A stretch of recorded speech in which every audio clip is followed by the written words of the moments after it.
तो आज तो हम हैं तो भारत देश में ही, पर देश में होते हुए विदेश। हाँ, क्योंकि आप ट्रांसलेशन करेंगे நாம் நாம் அனைவருமே தேசத்தில் இருக்கின்றோம், தேசத்தில் இருந்தாலும் வெளிநாட்டில் இருப்பது போன்று இருக்கின்றோம். तो हमारी उमा बहन, मीनाक्षी बहन, बहुत बहुत सालों पहले हम मदुरई में आए थे। हमारी शांता बहन थी, शांता बहन थे ना मदुरई में? जी दीदी, शांता बहन। हाँ, तो बहुत समय पहले हम आए थे, शायद चेन्नई में आए थे, चेन्नई से मदुरई और फिर वो मीनाक्षी देवी मंदिर आदि। पर आज और रामेश्वरम भी गए दीदी। जी, रामेश्वरम नहीं, कन्याकुमारी गए थे। कन्याकुमारी गए? हाँ, कन्याकुमारी गए थे। तो बहुत बहुत सालों के बाद कोविड एक बहाना बन गया है, हम आपस में फिर मिल रहे हैं। हमारे सब मीठे मीठे भाई बहने, सहोदर एंड सहोदरी। हाँ, तमिलनाडु में आएगा ना आपका ये शहर? तमिलनाडु में आएगा ना मदुरई? तमिल में ही आता है। तमिलनाडु के सब भाई बहनों को बहुत बहुत पहले तो अपने इस अलौकिक दैवी परिवार की याद, प्यार। आज हम जिस वातावरण से, जिस दौर से गुजर रहे हैं, ये कभी ना सोचा था, न कभी ऐसा समझा था। बाबा जब साकार में थे तो बाबा कहा करते थे कि बच्चे, विनाश के समय ऐसा समय आएगा जब आप अपने घरों से बाहर नहीं निकल सकेंगे, खिड़कियां दरवाजे नहीं खोल सकेंगे। दीदी जी, एक मिनट, मैं तमिल में ट्रांसलेट करूंगी। हाँ, करो। दीदी जी சொல்றாங்க, உமா சிஸ்டர் மற்றும் மீனாட்சி பெஹன்ஜி அவங்கள்ட்ட தீதி தன்னுடைய அனுபவத்தை ஷேர் பண்ணாங்க. முதல்ல, நான் ரொம்ப வருடங்களுக்கு முன்னாடி தமிழ்நாட்டுக்கு வந்திருக்கிறேன். சென்னை, மதுரை, கன்னியாகுமரி இந்த இடங்களுக்கு நான் சென்று வந்திருக்கிறேன். ரொம்ப நல்லா இருந்தது. அடுத்து உங்கள் அனைவருக்குமே எங்களுடைய தெய்வீக குடும்பத்தின் சார்பாக அன்பு நினைவுகளை கொடுத்திருக்கிறாங்க தீதி. அடுத்ததாக பாபா நமக்கு சொல்லியிருக்கிறார், விநாச நேரம் என்பது அப்பேற்பட்ட நேரமாக இருக்கும், நாம வீட்டை விட்டு வெளியிலேயே வர முடியாது, அந்த நேரமா அப்பேற்பட்ட நேரமாக இருக்கும் என்று பாபா ஏற்கனவே நமக்கு சொல்லியிருக்கிறார். ஆனா அந்த கோவிட் லாக்டவுன் என்பது ஒரு சாக்கு போக்குதானே தவிர ஒரு விஷயம் இல்லை. ஏன்னா பாபா நமக்கு ஏற்கனவே இதை பற்றி சொல்லி இருக்கிறாங்க. तो तब हम ये सोचते थे कि हम घरों से बाहर नहीं निकल सकेंगे, हो सकता है हिंदू मुस्लिम आपस में झगड़े हों, कर्फ्यू लग जाएगा, लेकिन ऐसा होगा, कोई ऐसी महामारी आ जाएगी जो हम घरों से बाहर नहीं निकल सकेंगे, ऐसा तो हमने नहीं सोचा समझा था। अभी विनाश का समय चूंकि शुरू हो चुका है, तो विनाश के समय में प्रकृति का बहुत बड़ा योगदान होगा, क्योंकि ये सृष्टि कर्म क्षेत्र है, तो यहाँ तो कर्मों का फल हर एक को पाना है। करिए ट्रांसलेशन जी। हेलो। அது இந்து முஸ்லிம்னுடைய தர்மத்தினுடைய பிரச்சனைகள் ஏற்படும். ஆனா இப்பேற்பட்ட ஒரு பெருந்தொற்று ஏற்படும் என்று நாம யோசிக்க கூட இல்லை. ஆனா இதுல இயற்கையினுடைய விநாசம் மூலமா ஏற்படக்கூடிய விநாசம் என்பது மிக பெரியதாக இருக்கும். तो अगर कोई मनुष्य इतने लोगों को मारे, चाहे हाथ से, हथियार से, किसी और साधन से, तब शायद उसको तो बहुत पाप चढ़ेगा। लेकिन मनुष्य ने अपने हाथों से 5 विकारों के वशीभूत होकर, काम, क्रोध, लोभ, मोह, अहंकार, इस प्रकृति का बहुत शोषण किया हुआ है। अब जो हमने प्रकृति का इतना दोहन किया, शोषण किया, तो ये प्रकृति उसका बदला हमसे ले रही है। அதாவது இவ்வளோ மனிதர்கள் இருக்கக்கூடிய இடத்துல கைகள் மூலமாக வன்முறையாக ஒருத்தருக்கு அழிக்கிறது என்பது நடக்க முடியாத காரியம். ஆகையாலதான் இயற்கை விநாசத்திற்கு ரொம்ப உதவியாக இருக்கும். இயற்கை என்பது உதவியாக இருக்கும். ஏன்னா இவ்வளவு மனிதர்கள் ஒருத்தருக்கு அழிக்கிறாங்க அப்படின்னா நிறைய பாவம் என்பது அதிகமாகிவிடும்.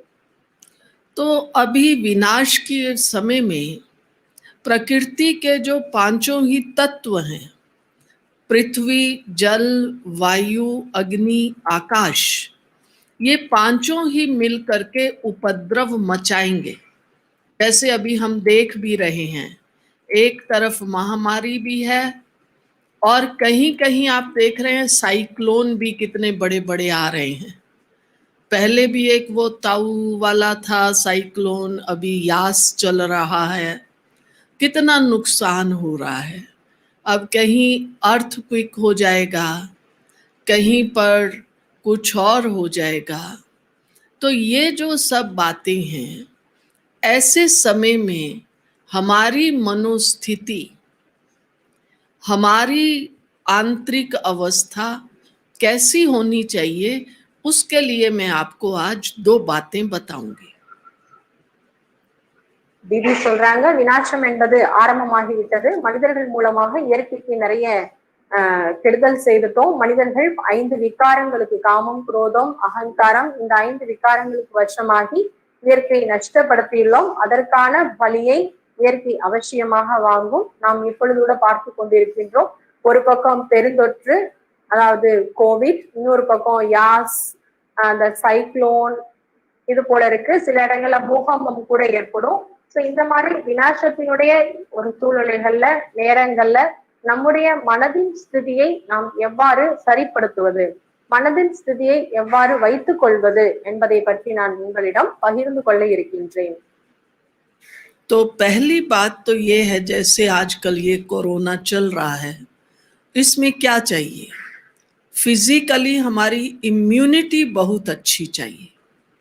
तो केवल फिजिकली नहीं, लेकिन फिजिकली, मेंटली, इमोशनली, तीनों प्रकार से हमारी इम्यूनिटी पावर बहुत अच्छी चाहिए। और ये तीनों की इम्यूनिटी बढ़ाने के लिए जो चौथा फाउंडेशन है वो है स्पिरिचुअलिटी। बोलो। அதாவது நாம் முதல்ல இப்ப பார்க்கலாம். இப்போ நேரம் கோவிட் நேரமாக இருக்கு, கொரோனா நேரமாக இருக்கிறது. இந்த நேரத்துல நமக்கு முதல்ல நோய் எதிர்ப்பு சக்தி தேவை, இம்யூனிட்டி என்பது தேவை. எந்த விதமான இம்யூனிட்டி சக்தி, எதிர்ப்பு சக்தி என்றால் பிசிக்கலாவும், நம்ம உடல் ரீதியாவும் தேவை, மன ரீதியாவும் தேவை, எமோஷனலியாவும் நமக்கு தேவையாக இருக்கிறது. இப்பேற்பட்ட நேரத்துல நாம இந்த இம்யூனிட்டி அதிகப்படுத்துறதுக்காக நமக்கு ஸ்பிரிச்சுவாலிட்டி, ஆன்மீகம் என்பது அவசியமாக இருக்கிறது.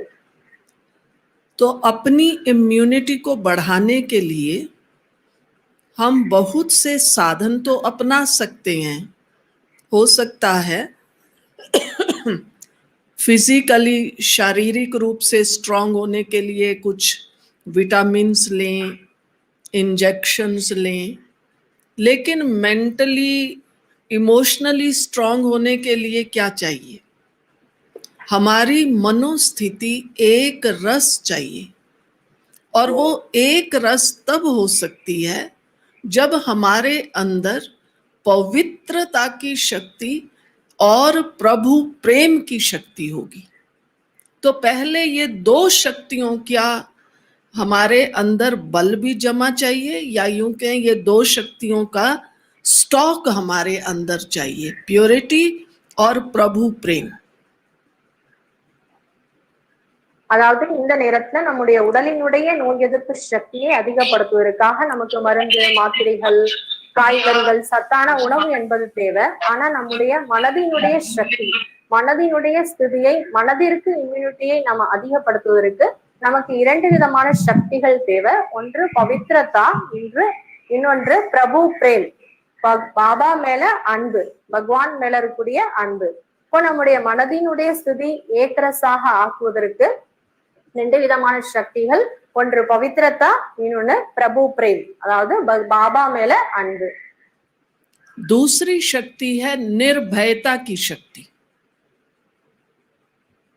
बोलो बहन। ரெண்டாவது சக்தி நிர்பயதாவினுடைய சக்தி. ஒன்று பவித்ரதா, பிரபு பிரேம், ரெண்டாவது பயமற்ற தன்மை. இந்த சக்தி நமக்கு அவசியம் தேவை. अब इन तीनों ही शक्तियों का कहें या पवित्रता, प्रभु प्रेम और निर्भयता के लिए जो मुख्य शक्ति है वो है प्रभु प्रेम। இந்த 3 சக்திகள், அதாவது தூய்மை, பாபா மீது இருக்கக்கூடிய அன்பு மற்றும் பயமற்ற நிலை, இந்த 3 சக்திகளையும் முக்கியமான சக்தி பிரபு பிரேம், பாபா மேல இருக்கக்கூடிய அன்பு. जो अभी संडे को बाबा की मुरली चली थी कि बच्चे दिल से, खाली यहाँ मुंह से नहीं कहना मेरा बाबा मेरा बाबा मेरा बाबा, लेकिन हमारे दिल से वो भाव और भावना पैदा हो, मेरा बाबा। लौकिक में देखो हमारा अपने माँ बाप से, भाई बहनों से, मित्र दोस्तों से हम कितना जुड़े हुए होते हैं। क्या मैं ऐसे ही बाबा के साथ जुड़ी हुई हूं? அதாவது இந்த பாபா கூட சொல்லியிருக்கிறார், நம்ம உள்ளத்தால என்னுடைய பாபா என்பது நமக்கு ஏற்படணும். அதாவது வாயினால மட்டும் கிடையாது, சும்மா என்னுடைய பாபா மேரா பாபா என்பது இல்லாம உள்ளத்தால என்னுடைய பாபா பாபா என்ற பாவனை என்பதை நம்ம உருவாக்கணும். எந்த அளவுக்கு நம்முடைய உறவினர்களோட, தேக சம்பந்திகளோட, நண்பர்களோட நமக்கு அந்த பாவனை என்பதற்கு என்னுடையவங்கிறது, அந்த அளவுக்கு உள்ளத்தால என்னுடைய பாபா என்பது நமக்கு ஏற்படணும். तो बाबा के साथ हमारा प्यार बढ़े, उसके लिए यूं तो कई बातें हैं, पर आज मैं 2 बातें आपके साथ शेयर करूंगी। அதாவது பாபா மேல நம்முடைய அன்பு அதிகரிக்கணும், அதற்கு நிறைய விஷயங்கள் இருக்கு. ஆனா இன்னைக்கு நான் உங்ககிட்ட 2 விஷயத்தை நான் ஷேர் பண்றேன். पहली बात है कि अगर हमारा बाबा से दिल का प्यार है तो अमृत वेला हमारा बहुत बहुत पावरफुल होना चाहिए, और पावरफुल ही होगा। जैसे आज सवेरे मुरली में था ना, प्रीत बुद्धि बच्चे बाबा को चाहिए। हमारी दिल की प्रीत अगर बाबा से जुड़ी हुई है तो मुझे कभी भी अमृत वेला मुश्किल नहीं लगेगा। दूसरा, अमृत वेले में कोई विघन नहीं आएगा। तीसरा, अमृत वेले सोचना नहीं पड़ेगा मैं क्या करूं, कैसे बाबा को याद करूं। அதாவது முதல் விஷயம் என்னன்னா, உள்ளத்தினுடைய அன்பு பாபா மேல இருக்கிறது அப்படின்னா நம்முடைய அமிர்த வேலை சக்திசாலியாக இருக்கணும், சக்திசாலியாகத்தான் இருக்கும். ஆனா பாபா இன்னைக்கு கூட வானிலை சொல்லியிருக்கிறார், எனக்கு அன்பான புத்தி உடைய குழந்தைங்க வேணும், பிரீத் புத்தி குழந்தைகள் வேணும்னு சொல்லியிருக்காரு. இப்ப நம்முடைய உள்ளத்தினுடைய அன்பு எப்ப பாபா கிட்ட இணைக்கப்படுது, அப்போ நம்முடைய அமிர்த வேலை சக்திசாலியாக இருக்கும். दूसरी बात है बाबा की मुरली से अति प्यार। बोलो बहन। ரெண்டாவது விஷயம், பாபாவுடைய முரளியின் மீது மிக அதிகமான அன்பு, பாபாவுடைய முரளியின் மீது அதிகமான அன்பு. हमने मम्मा को देखा, दादियों को देखा, दादी प्रकाश मणि जी को भी देखा, आप सबने भी देखा होगा। दादी दिन में 5-6 बार मुरली को पढ़ती थी। मम्मा के तो हाथ में ही मुरली रहती थी। जब भी फुर्सत मिलती मम्मा एकदम बाबा की मुरली को ही पढ़ना शुरू कर लेती थी। तो क्या मेरी हाँ बोलो बोलो। மம்மா பார்த்திருக்கிறேன் மற்றும் தாதி பிரகாஷ்மணி தாதிய பார்த்திருக்கிறோம். மம்மா எப்பொழுதுமே கையில முரளி வச்சிருப்பாங்க, எப்பெல்லாம் டைம் கிடைக்குது அப்போ கையில முரளி இருந்துட்டே இருக்கும். அதே போல தாதி பிரகாஷ்மணி தாதி ஒரு நாள்ல 5-6 முறை முரளி படிப்பாங்க. அந்த அளவுக்கு முரளியின் மேல அன்பு இருந்தது. हमने दादी जानकी को भी देखा अपने कमरे में, जब भी खाली बैठी हैं, अकेली बैठी है, तो एकदम दादी के हाथ में मुरली है, दादी मुरली को पढ़ रही है। दादी कहीं जाना होता था, आज प्रोग्राम है, तो भी पहले चाहे 2 लाइन भी मुरली की पढ़ के फिर जाएंगी। तो बाबा से प्रीत माना बाबा की मुरली से प्रीत। அதான் நான் தாதி ஜானகி தாதியும் பார்த்திருக்கேன். தாதி ரூம்ல எப்போவாது ஃப்ரீயா உட்கார்ந்து இருக்காங்கன்னா உடனே முரளி எடுத்துதான் படிப்பாங்க. ஏன்னா அந்த அளவுக்கு முரளியின் மேல அன்பு இருந்தது அவங்களுக்கு. தாதி எப்பொழுது எங்க வெளியில போனாலும் முரளி எடுத்து வாணி எடுத்து 2 லைன் படிச்சுட்டு தான் போவாங்க. பாபா மேல அன்பு இருக்குது அப்படின்னாலே அர்த்தம் பாபாவுடைய முரளியின் மீது அன்பு இருக்கணும்.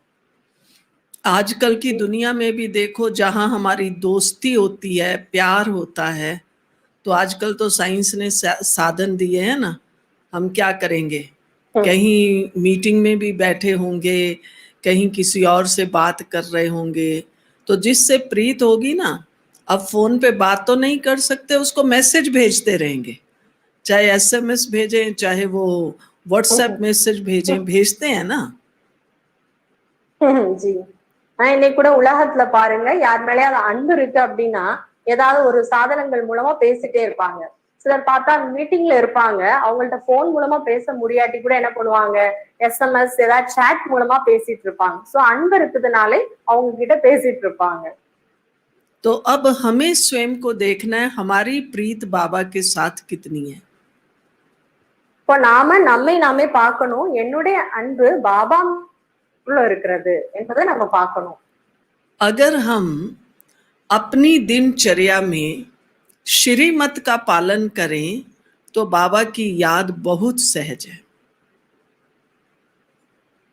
நாம ஒருவேளை நம்ம தினசரி நடவடிக்கைகள்ல டைம் டேபிள்ல நாம ஸ்ரீமத் கடைபிடிக்கிறோம் அப்படின்னா பாபாவுடைய அன்பை நாம உணர முடியும். आप सोचेंगे दिनचर्या में कौन सी ऐसी श्रीमत है।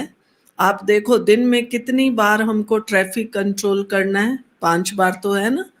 सवेरे 7 बजे, फिर 10:30 बजे, फिर 12 बजे, फिर शाम को 5:30 बजे, फिर नुमा शाम में 7:30 बजे। तो और वैसे छठा तो रात को भी है 9:30 बजे। तो आप देखो 6 बार तो हमारा ट्रैफिक कंट्रोल है। और दूसरा, आपने सबने देखा होगा, अब सेंटर्स पर आप सब करते हैं या नहीं करते हैं, हर घंटे बाद बाबा के याद के लिए वो गीत की एक लाइन बजती है, शांति की चिड़िया वाला। तो ये बाबा ने साधन बनाए हैं। हर घंटे बाद बाबा हमें खींचता है, हमें मिस कॉल देता है, हम उसकी कॉल को अटेंड करते हैं। அதாவது நம்ம பாபாவுடைய அப்படிப்பட்ட எந்த ஒரு ஸ்ரீமதன் நம்ம கடைபிடிக்கும் போது பாபாவுடைய அன்பை உணர முடியும். ஃபர்ஸ்ட் விஷயம் டிராபிக் கண்ட்ரோல். நம்ம எல்லாருக்குமே தெரியும், ஒரு நாள்ல 6 முறை இருக்கிறது. காலையில 7 மணிக்கு, 10:30 மணிக்கு, 12 மணிக்கு, அடுத்து சாயங்காலம் 5:30 மணிக்கு, அடுத்து ஈவினிங் யோகா டைம்ல 7:30 மணிக்கு, நைட்டு தூங்குறதுக்கு முன்னாடி 9:30 மணிக்கு. இந்த 6 முறை டிராபிக் கண்ட்ரோல் டைம் இருக்கு. அடுத்து இன்னொரு விஷயம் இருக்கு, பாபா நமக்கு சொல்லியிருக்கிறாங்க, ஒவ்வொரு 1 மணி நேரத்துக்கு ஒரு முறையும் சாந்திக்கு சக்தி என்ற ஒரு பாட்டை போட்டு நம்ம 1 நிமிஷம் பாபாவை நினைக்கணும்னு. பாபா பாருங்க, நமக்கு இவ்வளவு அழகான சாதனங்களை உருவாக்கி இருக்கிறாரு. 1 மணி நேரத்துக்கு ஒரு முறை டிராபிக் கண்ட்ரோல் மூலமாக நம்மள அப்படி இழுக்கிறார் பாபா. அதாவது பாபா நமக்கு மிஸ்டு கால் கொடுக்கிறார், குழந்தையே என்ன நினைன்னு சொல்லி மிஸ்டு கால் கொடுக்கிறாரு.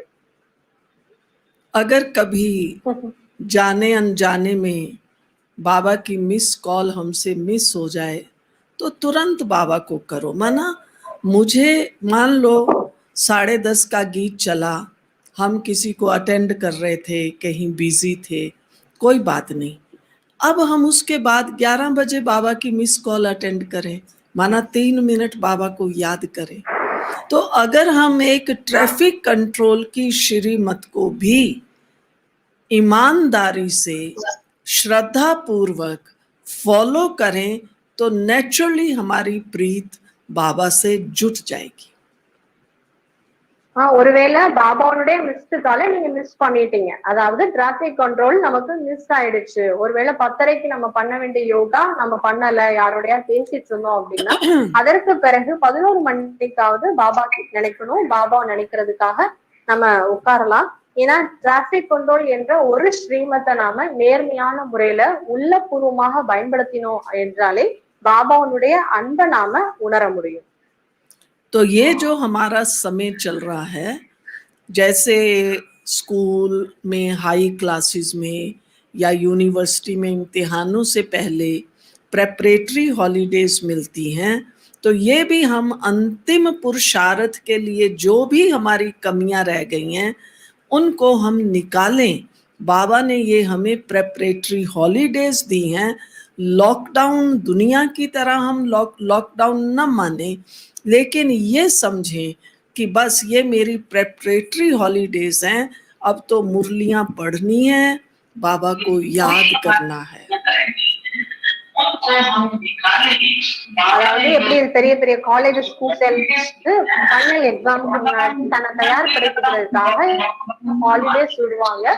அதே போல இந்த நேரம் என்பது கிடைக்கல நம்மளை தயார்படுத்துறதுக்கான ஒரு ஹாலிடேஸ். நம்மளை தயார்படுத்துறதுக்காக நம்ம முரளி படிக்கணும், பாபாவுடைய நினைவு இருக்கணும். இந்த லாக்டவுன் என்பது நம்மளை ரெடி பண்றதுக்காக.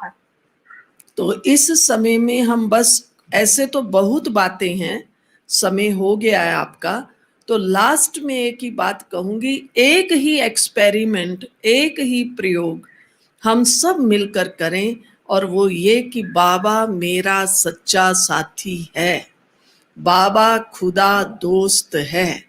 बस ये अनुभव करें, अपने मन की प्रीत बाबा से जोड़ें। यही हमारे प्रेपरेटरी हॉलीडेज का वर्क है, यही हमारा अंतिम पुरुषार्थ है। बाबा मेरा है, मैं बाबा का हूं। அதாவது நம்முடைய லாஸ்ட் எக்ஸ்பெரிமெண்ட், அதாவது நம்முடைய லாஸ்ட் எக்ஸ்பெரிமெண்ட் இதை சொல்லலாம், உபயோகப்படுத்த வேண்டிய விஷயம். பாபா என்னுடைய உண்மையான துணைவனாக இருக்கார், பகவான் என்னுடைய நண்பனாக குதா தோஸ்தாக இருக்கின்றார், மற்றும் மனதினுடைய அன்பு பாபாவிடம் இணைக்கப்பட்டிருக்கணும். நான் பாபாவுடையவர், பாபா என்னுடையவர். இதான் நம்முடைய இந்த பாபா நமக்கு கொடுத்துள்ள, நம்மளை தயார்படுத்துறதுக்காக கொடுத்துள்ள ஹாலிடேஸ்ல நம்ம இந்த லாக்டவுன் டைம்ல செய்ய வேண்டியது பாபா என்னுடையவர், நான் பாபாவுடையவர். ठीक है, कोई प्रश्न पूछना हो तो पूछ लीजिए। ஓகேயா, யாராவது ஏதாவது கேள்வி கேட்கணும்னா கேட்கலாம்னு சொல்றாங்க தீதிஜி.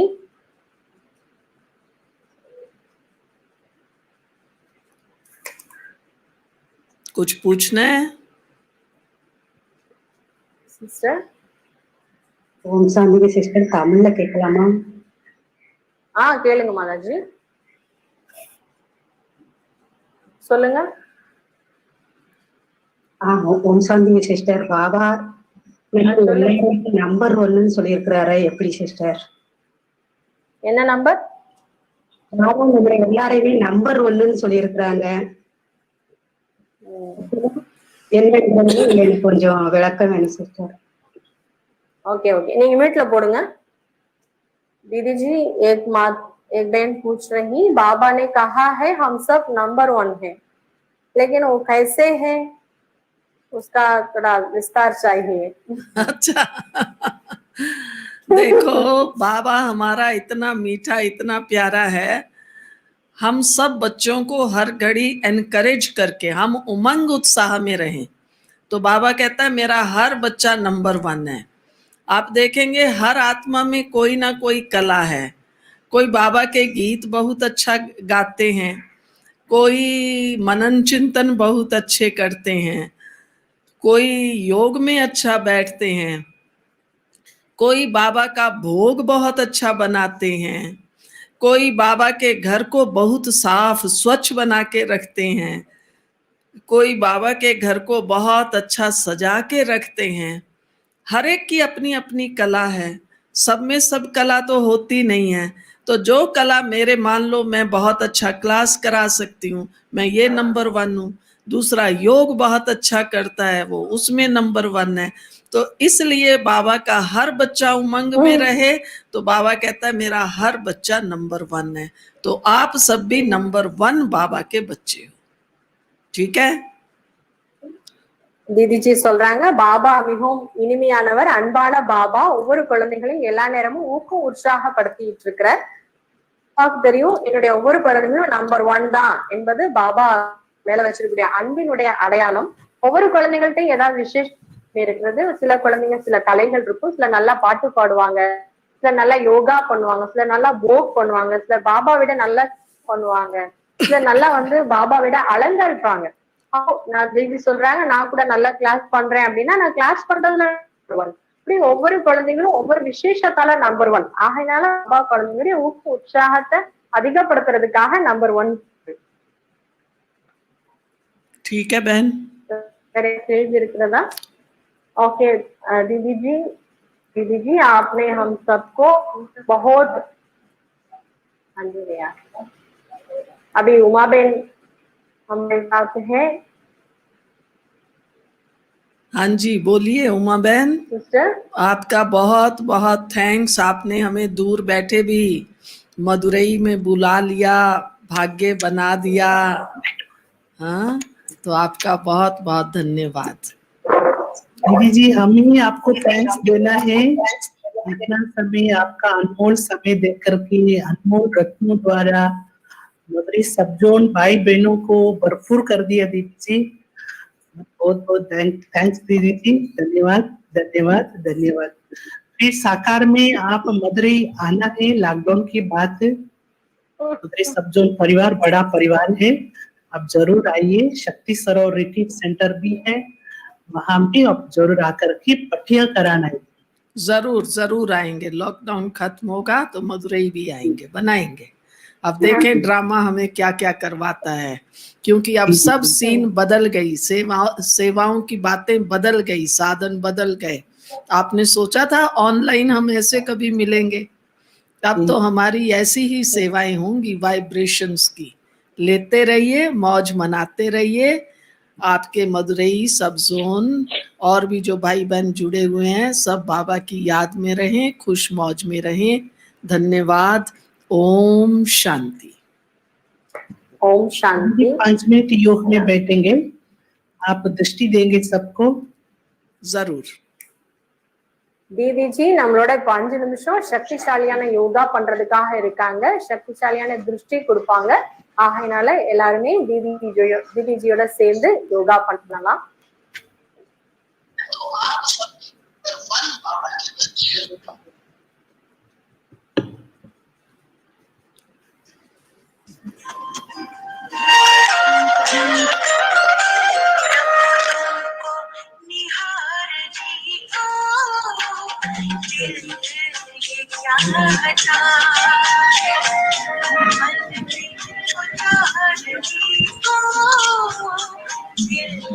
திருஷ்டி கொடுக்குறாங்க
किस्मत सवार